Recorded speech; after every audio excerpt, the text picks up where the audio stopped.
অসমৰ মানুহে বিচাৰ কৰিব তেওঁ মোক চিনি পায় নে নাপায়, তেওঁ প্ৰতিদিন টাইম চায় নে নাচায়, অসমৰ মানুহে সেইটো বিচাৰ কৰিব। জনগণৰ মনত কবিগুৰুৱে পাঞ্জাৱ মাৰাঠাৰ পৰা উৰিষ্যা বংগলৈকে সকলোকে স্থান দিলে, অসমক কিন্তু স্থান দিয়া নাছিল। যে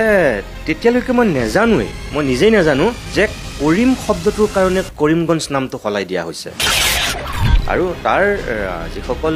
বয়োজ্যেষ্ঠ ব্যক্তি, যি ৮০ ঊৰ্ধৰ, যাৰ ৯০ দেওনা পাৰ হোৱা যিসকল তাৰ মানুহ মই লগ পাইছিলোঁ, মই তেখেতসকলৰ কথাখিনি বিশ্বাস কৰিম নে কোনোবাই নিজৰ ৰাজনৈতিক কাৰচাৰ্জিত কৰা এটা কথা মই বিশ্বাস কৰিম। লেতেৰা ৰাজনীতিলৈ কবিগুৰুক আচলতে টানি আনিব নালাগে।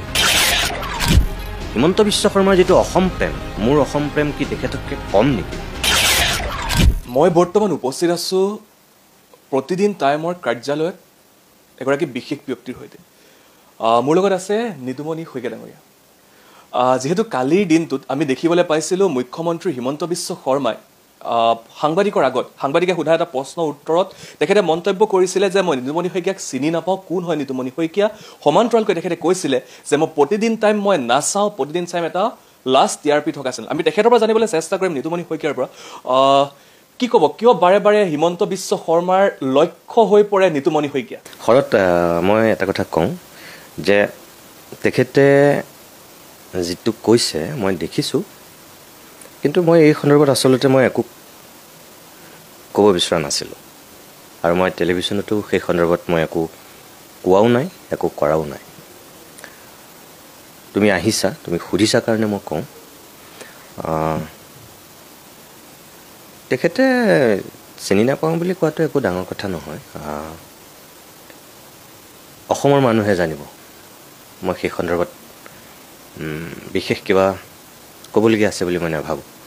অসমৰ মানুহে বিচাৰ কৰিব তেওঁ মোক চিনি পায় নে নাপায়, তেওঁ প্ৰতিদিন টাইম চায় নে নাচায়, অসমৰ মানুহে সেইটো বিচাৰ কৰিব। মই তেওঁ কথাটোৰ সেই সন্দৰ্ভত বৰ বিশেষ কিবা প্ৰতিক্ৰিয়া দিব লাগে বুলি মই একেবাৰে ভবাই নাই। যদি তেওঁ চিনি নাপায় নাপায় এনেকেই ভাবি লৈছোঁ। কিন্তু মই কৈছোঁ যে ৰাইজে বিচাৰ কৰিব তেওঁ চিনি পায় নে নাপায়, তেওঁ কথাখিনি সঁচাকৈ কৈছে নে মিছাকৈ কৈছে, কিয় কৈছে, মই ৰাইজলৈ এৰি দিছোঁ, ৰাইজে বিচাৰ কৰিব। কিয় প্ৰতিদিন টাইমত ইমান তেখেতে লক্ষ্য কৰিলে? আৰু কিছুদিন পূৰ্বে আপোনাৰ লগত একেই ঘটনা সংঘটিত হৈছিলে, প্ৰতিদিন টাইমক লক্ষ্য কৰিলে, কিবা এটা হ'লেই মুখ্যমন্ত্ৰীগৰাকীয়ে প্ৰতিদিন টাইমক লক্ষ্য কৰিলে। কালিও একেই হ'ল, এগৰাকী সাংবাদিকে এটা প্ৰশ্ন সুধিছিলে ৰবীন্দ্ৰনাথ ঠাকুৰক লৈ পেলাই, এটা প্ৰশ্ন সুধিছিলে, তেখেতে সেই সন্দৰ্ভত কিছুমান মন্তব্য কৰা দেখিবলৈ পোৱা গৈছিলে। শৰৎ, মই কথাটো কওঁ যে তেখেতে যিধৰণে কথাখিনি কৈছে, কথাখিনি তেনেকুৱা নহয় আচলতে। অলপতে কৰিমগঞ্জত এখন সভা হৈছিল এতিয়াৰ শ্ৰীভূমিত, আৰু তাত অসম বিশ্ববিদ্যালয়ৰ প্ৰাক্তন উপাচাৰ্য তপোধীৰ ভট্টাচাৰ্য, বৰাকৰ এগৰাকী বিশিষ্ট বুদ্ধিজীৱী, সাধন পুৰকাষ্ঠ, আৰু গুৱাহাটীৰ পৰা মোক আমন্ত্ৰণ কৰিছিল। আমৰা কৰিমগঞ্জী নামৰ এটা অনুষ্ঠানে শ্ৰীভূমি নামটোৰ দিয়াক লৈ এটা অনুষ্ঠান কৰিছিল। আৰু সেই অনুষ্ঠানটোৰ অতিথি হিচাপে মই গুৱাহাটীৰ পৰা যোৱা একমাত্ৰ ব্যক্তি আছিলোঁ। আৰু তাত গৈ মই যিখিনি কথা শুনিছিলোঁ, তাত কৰিমগঞ্জবাসী হিচাপে হিন্দু মুছলমান সকলো মানুহ আছিল সেই সভাখনত। যিখিনি কথা মই শুনিছিলোঁ, মই তেতিয়ালৈকে মই নাজানো, সঁচা কথা কৈছোঁ, যে মানুহৰ যিটো চেণ্টিমেণ্ট, মানুহৰ যিটো আৱেগ, মই তাত গৈহে আচলতে দেখিছিলোঁ আৰু অনুভৱ কৰিছিলোঁ। আৰু আটাইতকৈ ডাঙৰ কথা হ'ল যে সভাখনত যিখিনি মানুহে কথা কৈছিল, সেই কথা কোৱা মানুহখিনি গৰিষ্ঠ সংখ্যক মানুহেই হিন্দু সম্প্ৰদায়ৰ মানুহেই আছিল। আৰু তাত সাধাৰণ পুৰকাষ্ঠ মহোদয় উপস্থিত আছিল, কিন্তু ডক্টৰ তপোধীৰ ভট্টাচাৰ্য তেখেত অসুস্থতাৰ কাৰণে শেষ মুহূৰ্তত তেখেত উপস্থিত হ'ব নোৱাৰিলে। তেখেতে এটা মেছেজ দিছে। তাৰ বাহিৰেও যিসকল আৰু বিশিষ্ট ব্যক্তি আছিল, তাত জ্যোতিষ পুৰকাষ্ঠ, সুব্ৰত পল, তাৰপাছত অংশুমান ভট্টাচাৰ্য নামটো মোৰ অকণমান এই মুহূৰ্তত খেলি মেলি লাগিছে শ্ৰম ভট্টাচাৰ্য তেখেত তাৰপাছত এনেকৈ কেইবাজনো মানে তাৰ বিশিষ্ট ব্যক্তিয়ে অংশগ্ৰহণ কৰিছিল বিভিন্ন ক্ষেত্ৰৰ তেখেতসকলে যিখিনি কথা কৈছিল মই সেই কথাখিনিহে পৰৱৰ্তী সময়ত মোৰ বক্তব্যত উল্লেখ কৰিছিলোঁ আৰু মই কৈছিলোঁ যে যদি সঁচাকৈয়ে এখেতসকলে কোৱাৰ ধৰণৰ এটা পৰিৱেশ তেতিয়াহ'লে মুখ্যমন্ত্ৰীয়ে আচলতে কথাটো বিচাৰ কৰি চাব লাগে মানে মই এইটো আহ্বান জনাইছিলোঁ যে শ্ৰীভূমি নামটোৰ কাৰণে কৰিমগঞ্জৰ জনতাই কোনোদিন আন্দোলন কৰা নাছিল কোনোদিন প্ৰতিবাদ কৰা নাছিল আমি সংবাদ মাধ্যমত যোৱাত প্ৰায় 25 বছৰেই হ'বৰ হ'ল আমি দেখিছোঁ নেকি কেতিয়াবা কৰিমগঞ্জৰ নাম সলনিৰ কাৰণে কোনোবাই ধৰ্ণা কোনোবাই প্ৰতিবাদ কোনোবাই আন্দোলন হৰতাল কিবা কৰিছে কৰিমগঞ্জ বন্ধ দিছিল কেতিয়াওতো দিয়া নাছিল সেই কথাখিনিতে তেওঁলোকে তাত কৈছিল যে আমি কেতিয়াও বিচৰা নাছিলোঁ আমাৰ নামটো এনেকৈ হঠাৎ ৰাতিৰ ভিতৰত কোনোবাই সলনি কৰি দিয়ক আৰু 2 নম্বৰ কথা হ'ল যে মই আটাইতকৈ আচৰিত হৈছিলোঁ যে তেতিয়ালৈকে মই নিজেই নাজানো যে কৰিম শব্দটোৰ কাৰণে কৰিমগঞ্জ নামটো সলাই দিয়া হৈছে এইটো মোৰ অজ্ঞানতাও হ'ব পাৰে কাৰণ মই তেনেকুৱা দৃষ্টিভংগীৰে কেতিয়াও কথাখিনি চোৱাই নাই আজি গোলোকগঞ্জ যদি কোনোবা আমাৰ গোলোক এজনৰ নামেৰে যদি হৈছে মই নাজানো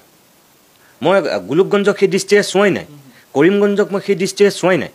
আটাইতকৈ ডাঙৰ কথা মই যে চোৱা নাই সেইটো কথা নহয় তাত এই ট্ৰিব্যুনেলত বিদেশী ন্যায়াধিকৰণত কাম কৰা যিজন আটাইতকৈ বয়সস্থ ব্যক্তি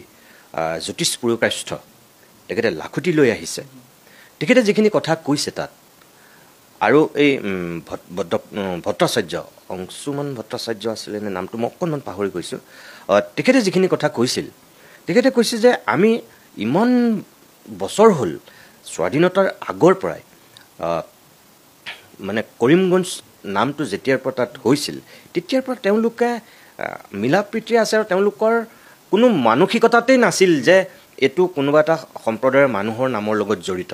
তেওঁলোকে কোৱা কথা তাত মই কোৱা কথা নহয় গতিকে কৈছে যে আমাৰ মনত এটা বিষাক্ত বিষ কিয় সুমুৱাই দিয়া হ'ল আমাৰ নামটোক লৈ ইয়াত কিয় হিন্দু মুছলমান কৰি পেলোৱা হ'ল মই তেতিয়া সেইটোহে কৈছিলোঁ যে যদি সঁচাকৈ ইয়াৰ মানুহে বিচৰাই নাছিল তেতিয়াহ'লে মাননীয় মুখ্যমন্ত্ৰী মহোদয় কি কাৰণে হঠাৎ তেওঁ নামটো সলাই দিলে 2-এটা সংগঠনে আবেদন কৰিছে আৰু সেইখিনি বহুতৰে সন্দেহ আছে যে সেইখিনি মানে কেনেকুৱা আবেদন কেতিয়া কৰিছে কেনেকৈ কৰিছে তাৰ মানুহৰ অলপ সন্দেহ আছিল মই তাতকৈ বেলেগ একো কৰা নাছিলোঁ মুখ্যমন্ত্ৰীৰ মই ভাল কামখিনিও তাত প্ৰশংসা কৰিছিলোঁ আৰু যিখিনি তেওঁ অলপ গণ্ডগোলীয়া কথা বতৰা বা যিখিনি কাম মই সেইখিনিও মই কিছু সমালোচনা কৰিছোঁ আৰু তাৰ বাহিৰে তেখেতৰ মই ভালটো 100 বাৰ ভাল বুলি কৈছোঁ তাত মইতো তেওঁক অকল বেয়াকৈ কিবা কটু সমালোচনা কৰি গুচি আহিছোঁ তেনেকুৱা কথা নাছিল আৰু তেখেতে যিটো কথা কৈছে এতিয়া যে তেখেতে নাম দিয়া নাছিল কবিগুৰু ৰবীন্দ্ৰনাথ ঠাকুৰে দিয়া নাম তেখেতেও জানে আৰু ময়ো তেখেতৰ সমান নাজানিলেও ময়ো অকণমান জানো কবিগুৰু ৰবীন্দ্ৰনাথ ঠাকুৰ তালৈ কেতিয়া আহিছিল কবিগুৰু ৰবীন্দ্ৰনাথ ঠাকুৰৰ কেতিয়া মৃত্যু হৈছিল ভাৰত স্বাধীন কেতিয়া হৈছিল সেই নামটোক কেতিয়াৰ পৰা তাৰ মানুহে গ্ৰহণ কৰি আছিল আৰু তেখেতে তাত কেইবাটাও মতামত আছে কৰিমগঞ্জ নামটোক লৈ কোনো এটা স্পষ্ট তথ্য কোনেও দিব নোৱাৰে নাই এতিয়ালৈকে কাৰণ এইটো মুখে মুখে চলি আহিছে তাত কেইবাটাও মানে মানুহৰ মুখ বাগৰি অহা তথ্য আছে এগৰাকী ভূমিৰ জমিদাৰ আছিল ভূমিৰ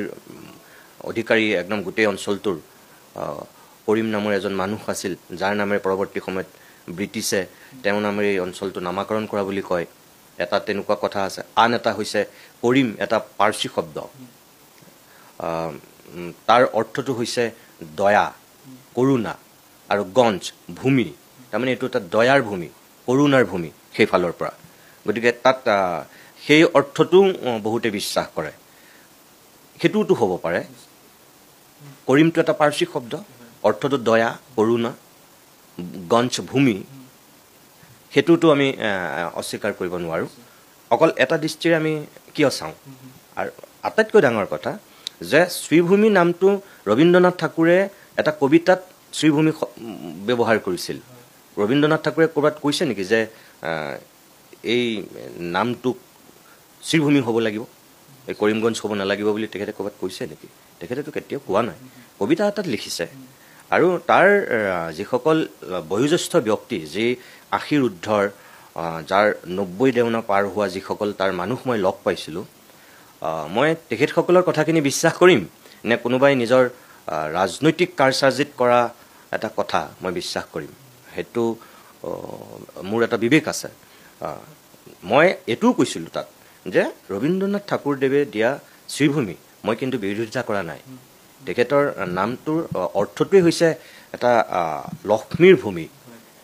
ইমান সুন্দৰ এটা শব্দটোৰ অৰ্থ আৰু তেখেতে কবিতাত ব্যৱহাৰ কৰিছে যিহেতু গতিকে সেইটো মই কিন্তু বিৰোধিতা কৰা নাই এনেকৈও কৈছোঁ তাত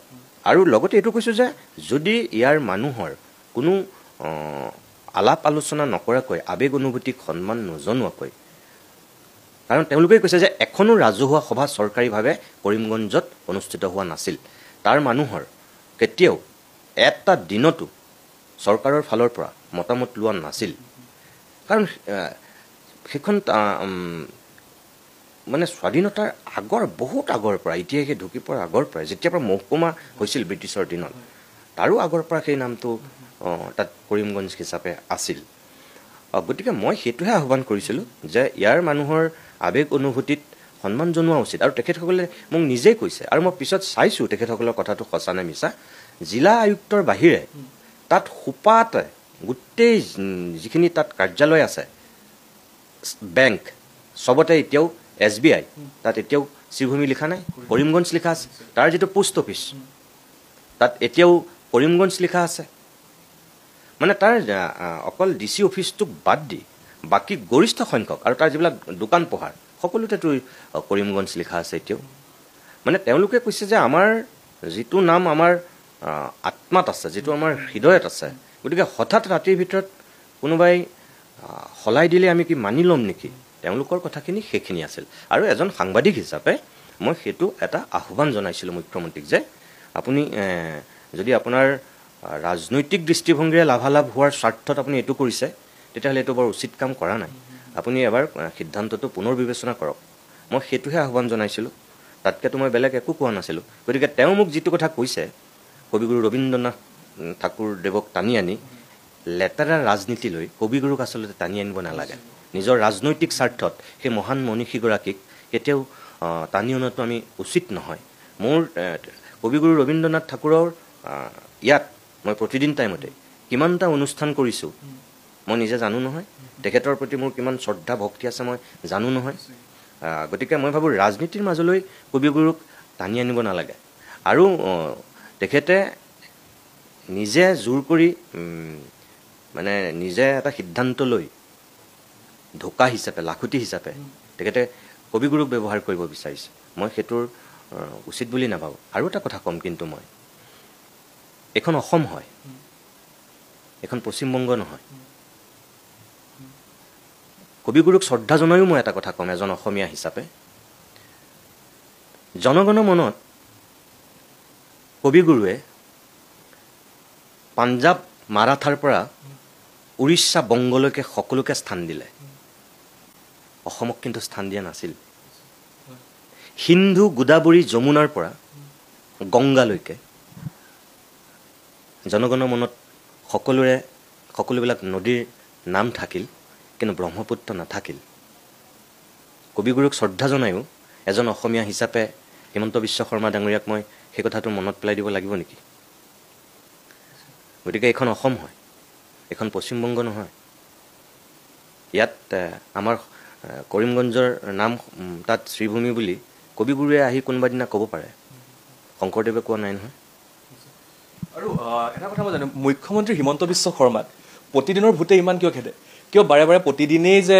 বেয়া প্ৰতিদিন বেয়া ইমান কিয় খেদে প্ৰতিদিনক লৈ কিবা এলাৰ্জি আছে নে মুখ্যমন্ত্ৰী হিমন্ত বিশ্ব শৰ্মা নে আপোনাৰ সঁচা কথা কোৱাৰ কাৰণে প্ৰতিদিনক বেয়া পায় মই সেইটোৰ উত্তৰ নিদিম মই অসমৰ ৰাইজে বিচাৰ কৰিব মই তেখেতক ধন্যবাদহে জনাম তুমি যিটো কথা কৈছা প্ৰতিদিনৰ ভোটে তেখেতক কিয় খেদে, মই তেখেতক ধন্যবাদ আৰু কৃতজ্ঞতা জনাইছোঁ এই কাৰণেই যে যিটো সময়ত সংবাদ মাধ্যমৰ প্ৰতি মানুহৰ আস্থা আৰু বিশ্বাস হ্ৰাস হৈ একেবাৰে পানীৰ লগত মিহলি হৈ যোৱাৰ উপক্ৰম হৈছে, সেইটো সময়ত যদি তেখেতৰ মুখত ইমানবিলাক টেলিভিশ্যন চেনেল থকাৰ পিছতো অকল যদি প্ৰতিদিনৰ নাম ওলায়, ইমানবিলাক মুখ্য সম্পাদক থকাৰ পিছতো কেতিয়াবা যদি তেখেতে আক্ৰমণৰ লক্ষ্য কৰি বা তাচ্ছিল্যসূচকভাৱে আমাৰ ক'ৰবাত লক্ষ্য কৰি লয়, তেতিয়াহ'লে মই ভাবিম সেয়া মোৰ কাৰণে আশীৰ্বাদ, আমাৰ গোষ্ঠীটোৰ কাৰণে সেয়া এক আশীৰ্বাদহে, মই তেনেকৈহে ভাবোঁ। মুখ্যমন্ত্ৰী হিমন্ত বিশ্ব শৰ্মাৰ লগত নিদুমণি শইকীয়াৰ ব্যক্তিগত শত্ৰুতা আছে? একো শত্ৰুতা নাই। মানুহে সেইটো কোনোবাই ভুলকৈ ভাবে যে তেখেতৰ লগত মোৰ কিবা ব্যক্তিগত শত্ৰুতা আছে বুলি। মুঠেও একো শত্ৰুতা নাই। আৰু মই স্পষ্টকৈ কৈছোঁ যে মই তেখেতৰ ভালটোক ভাল বুলি কওঁ, আৰু তেখেতৰ যিবিলাক ভাল লগা মানে কাম মই আগতেও বহুতত প্ৰশংসা কৰিছোঁ, আৰু এতিয়াও মই ভালটোক ভাল বুলিয়েই কৈ আছোঁ আৰু কমো, আগলৈকো ক'ম। তাৰ মাজতে তেওঁ ভাল কথাখিনি কোৱাৰ কাৰণেতো বহুতে মোক তেওঁ ৬ কোটি টকাত বিক্ৰী গ'লোঁ বুলি দেখোন সমালোচনা কৰিছিলে। মই কিমান টকাত বিক্ৰী গ'লোঁ হিমন্ত বিশ্বৰ ওচৰত, বহুতেতো প্ৰশ্ন কৰিছিলে। গতিকে সেইবোৰ মানুহে মাজে মাজে তেনেকৈ ভাবিব পাৰে। কিন্তু মোৰ কথা হ'ল যে মই বিজেপিও নহয়, মই কংগ্ৰেছীও নহয়, মই অজাপও নহয়, মই ৰাইজৰ দলো নহয়, মই AIUDFও নহয়, মই BPF UPPLও নহয়। মই জনতাৰ কল্যাণৰ কাৰণে কাম কৰা এজন তেনেই নিষ্কিন সাংবাদিক। গতিকে মোৰ চকুত কোনো দল, কোনো ব্যক্তি সৰ্বোচ্চ হ'ব নোৱাৰে। মোৰ কাৰণে সৰ্বোচ্চ সদায় ৰাজ্যৰ জনসাধাৰণ, জাতিটো, দেশখন। গতিকে মই হিমন্ত বিশ্ব শৰ্মাৰ যিটো দেশপ্ৰেম, মোৰ দেশপ্ৰেম তেখেততকৈ কি কম নেকি? হিমন্ত বিশ্ব শৰ্মাৰ যিটো অসম প্ৰেম, মোৰ অসম প্ৰেম কি তেখেততকৈ কম নেকি? তেখেতে যেনেকৈ ভাল পায় ময়ো মোৰ অসমখনক ভাল পাওঁ। তেখেতৰ পথ বেলেগ, মোৰো পথ বেলেগ। গতিকে মোক কোনোবা দিনাখন কোনোবাই বিজেপি সজাইছে, কোনোবা দিনাখন মোক কোনোবাই কংগ্ৰেছী সজাইছে, কোনোবা দিনাখন মোক কোনোবাই অগপ সজাইছে বা এইবোৰ কিবা কিবি সজাব, এইবোৰ লাভ নাই। মোৰ যেতিয়ালৈকে বিবেক ঠিকে থাকে, মই সদায় ৰাইজৰ পক্ষত থিয় দিয়া মানুহ, আৰু মই ৰাইজৰ হৈ কাম কৰা মানুহ। মই সেইটো স্থিতিতেই আছোঁ। হিমন্ত বিশ্ব শৰ্মাই কেতিয়াবা তাত যদি বেয়া পায়, কাইলৈ যদি গৌৰৱ গগৈয়ে বেয়া পায়, পৰহিলৈ যদি লুৰিণজ্যোতি গগৈয়ে বেয়া পায়, সেয়া তেওঁলোকৰ কথা। মই তাত খাতিৰ কৰিবলৈ একো নাই। আৰু মোক কিবা ভয় ভাবুকি দেখুৱাই বা কিবা মোক সমালোচনা কৰি মোক তেওঁলোকে মোৰ মুখ বন্ধ কৰিব নোৱাৰে। নিশ্চয়। আৰু গতিকে এয়াই আছিল আজি আমাৰ বিশেষ সাক্ষাৎকাৰ আমি ল'বলৈ আহিছিলোঁ, কিয়নো আমি প্ৰায় দেখিবলৈ পাওঁ মুখ্যমন্ত্ৰীগৰাকীয়ে প্ৰতিদিন গোষ্ঠী নিদুমণি শইকীয়াক আক্ৰমণৰ লক্ষ্য কৰিলে। আৰু গতিকে ৰাইজৰ জানিবলৈ মন যায় যে প্ৰতিদিন গোষ্ঠী কিয় ইমান বেয়া পায়